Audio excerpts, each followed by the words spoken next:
दोस्तों नमस्कार, मैं आरती आप सभी का स्वागत करती हूँ। छोटा सा गीत गाने जा रही हूँ। अच्छा लगे तो लाइक सब्सक्राइब जरूर कीजिएगा दोस्तों। कहाँ हुआ गीत है, अच्छा लगे तो लाइक सब्सक्राइब जरूर कीजिएगा। मेरे चैनल का नाम है सागर म्यूजिक 27। अच्छा लगे तो कमेंट में बताइएगा हमारा गीत कैसा लगा। मोरा जिया घरी गला ससुइया से, मोरा जिया घबड़ैला ससुइया से, मोरा जिया घबड़ैला ससुइया से, ससुइया से हो ससुइया से, मोरा जिया घबड़ैला ससुइया से, मोरा जिया घबड़ैला ससुइया से।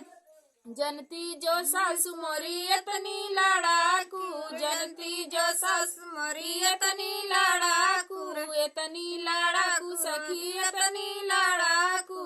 शादी करती हम बिना ससुइया के, शादी करती हम बिना ससुइया के। मोरा जिया घबड़ैला ससुइया से, मोरा जिया घबड़ैला ननदिया से, मोरा जिया घबड़ैले ननदिया से।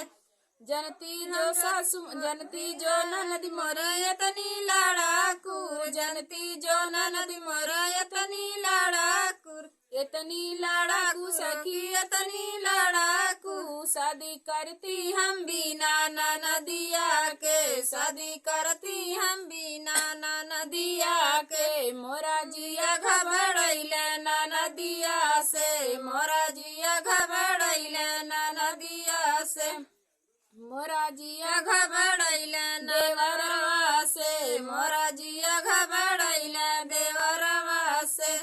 जनती जो देवर बाटे इतना छिनारो, जनती जो देवर बाटे इतना छिनारो। शादी करती हम बिना देवरवा के, शादी करती हम बिना देवरवा के।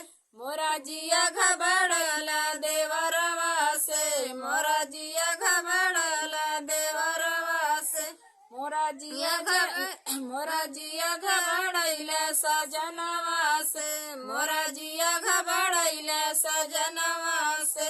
जनती जो सजन मोरा इतना निकम्मा, जनती जो सजन मोरा इतना निकम्मा, इतना निकम्मा सखी इतना निकम्मा। जनती जो सजन मोरा इतना निकम्मा। शादी